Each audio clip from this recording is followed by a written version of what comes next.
and I'm really nervous, okay? As of last week, I was Dion's boss. In almost over a decade, we have travelled to many places, shared many bedrooms together, gone on multiple man dates. Hell, I've even peed on it. Not just once. In Kentucky, that alone constitutes common law marriage. But Jen, you don't have to worry because we are both pitchers and Dion does not like to catch. Oh, ow. Our adventure begins in London 2000. Dion had American travel bug, but was frightened like a little baby and needed someone to hold his baby hand. Our first US destination was the beautiful and world-renowned Stockton, California. While staying at our luxury hotel expecting chocolates and turn-down service, the TV show Cops sprang into our lives as we opened up the door and observed two uniformed police officers with drawn pistols demanding our IDs. Later we found out Motel 6 is not the luxury hotel as portrayed on New Zealand television. Stockton was not San Francisco. After a bad run in Colorado, broke, walking everywhere because we couldn't even afford the loser cruiser, we ended up scraping enough money to get a greyhound out of there. 27 hours in a sardine can on wheels with the most incredible American specimens and the smells we have ever encountered. Dion and I split our ways. Dion headed to Lake Havasu and I to Southern California. This was the beginning of Dion's dark days. This will never be discussed. It is locked as a vault of friendship. Thank you. Our next chapter starts 5 years later when Dion and I start Waterloo Construction in Potter, Nebraska. After many boring jobs in the Midwest, we finally make it to California and soon to Sacramento. As many of us are aware, Dion is certifiably insane. Now we know he was just incomplete. Thank you, Jen. With all my heart, for the magic you're obviously possessed to make my best friend, Dion Bartholomew Walsh, a happy man. Thank you. I love you too, mate. I love you too. I love you too. And at this time, we're going to have Guy coming up. Guy has a few words to share. I wish that in moments like this we never named him that name. Who's we? Where's John and I. Was there a we then? Okay. I think I got it. I don't know if I got it or not. I call him Dino. Oh, maybe I'm still getting it. It feels better, it's over now. Oh my god, here we go. Yeah. Oh, what's this? Carl? These are my friends from New Zealand. Oh, that's alright. Guys can probably take care of it. It's in a stage. Alright, I'm Guy, Coney, I'm from New Zealand here, one of Dion's good buddies. He's good friends with my entire family. I'm the only one that managed to make it over here today. So basically I don't know about 90% of you, so I didn't know what to expect. So I kind of wrote like a really nice, cheesy, happy speech. Yeah. And then about basically the truth about Dion on this. Who here would like to hear the truth? Yeah! That is excellent because this was blank, there was actually nothing on this. So again, we'll just put that down there. That was my brother's trick. Stole from him there.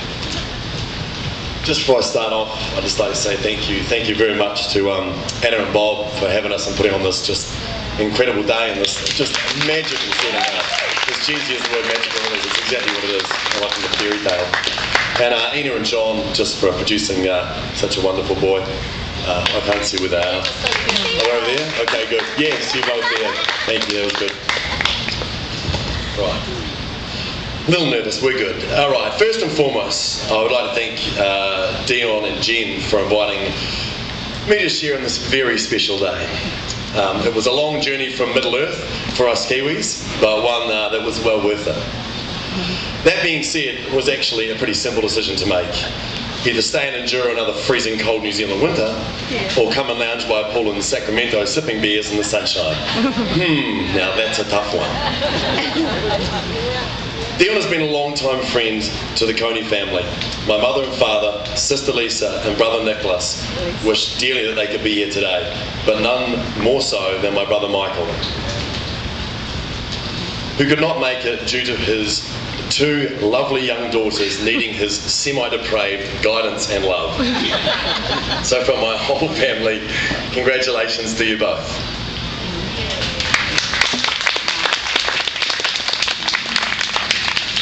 It's been a long time since Dion was lured away from the soft, motherly bosom of New Zealand, choosing instead to settle into a somewhat larger and more muscular bosom offered by Governor Schwarzenegger here in California. But after meeting Jenn for the first time on Wednesday at the Stag/Hens Do, I can see why he stays. Jenn is a very beautiful, friendly and funny girl. And what's more, any lady that can drink like that on a moving bus and still manage to dance non-stop to Madonna, Cyndi Lauper, Michael Jackson, Journey, Metallica, Katy Perry, Blondie, Bon Jovi, Foreigner, Twisted Sister and Alice Cooper is okay by me.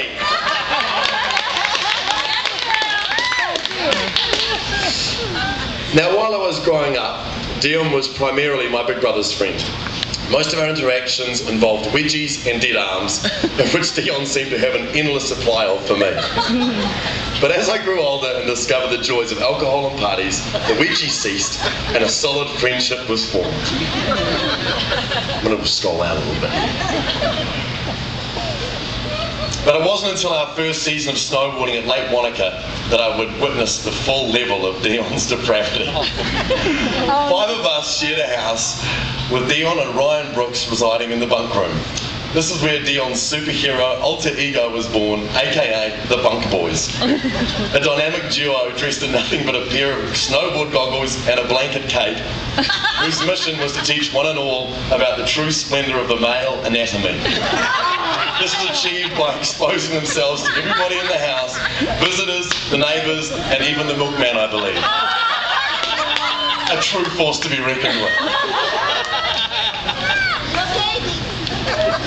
So as you can imagine, after witnessing performances like that, it was my most ardent wish to spend lots more time with Dion. So like any good Kiwi male friendship, it blossomed with the help of time and alcohol. The latter of which our group of friends excelled tremendously well at. Especially Dion, who seemed to have a gift for believing he could perform any number of physical activities after consuming a vast amount of drinks, like leaping from roofs or out of moving vehicles.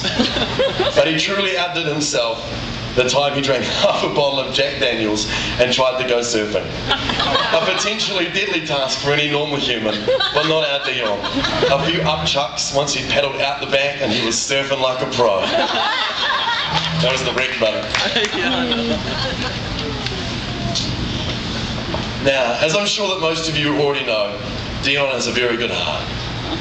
If he sees someone struggling and needs a helping hand, or some underhanded skullduggery taking place, you'll be the first to step in to help resolve the situation. A very admirable quality, I'm sure you'll agree, but one which backfired a little on him one drunken night in the wee hours of a Sunday morning. Dion was stumbling home past the restaurant he was currently managing when he saw a shadowy figure lurking in the doorway, tampering with the lock. Without question, Dion charged in.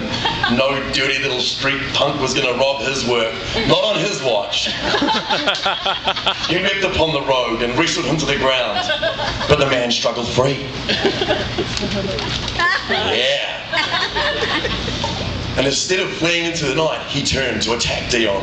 They burst out onto the open street in front of the restaurant, exchanging blows. To Dion's horror, his assailant was quick and powerful.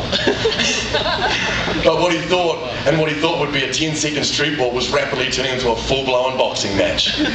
After several minutes of punches being thrown, eyes blackened and noses bloody, the two combatants were nearing exhaustion. In desperation, Dion screamed, "Get the hell out of here, you bastard! I'm the manager of this place!" The man then reached slowly into his pocket and pulled out a set of keys and replied, "Manager, I'm the bloody cleaner!"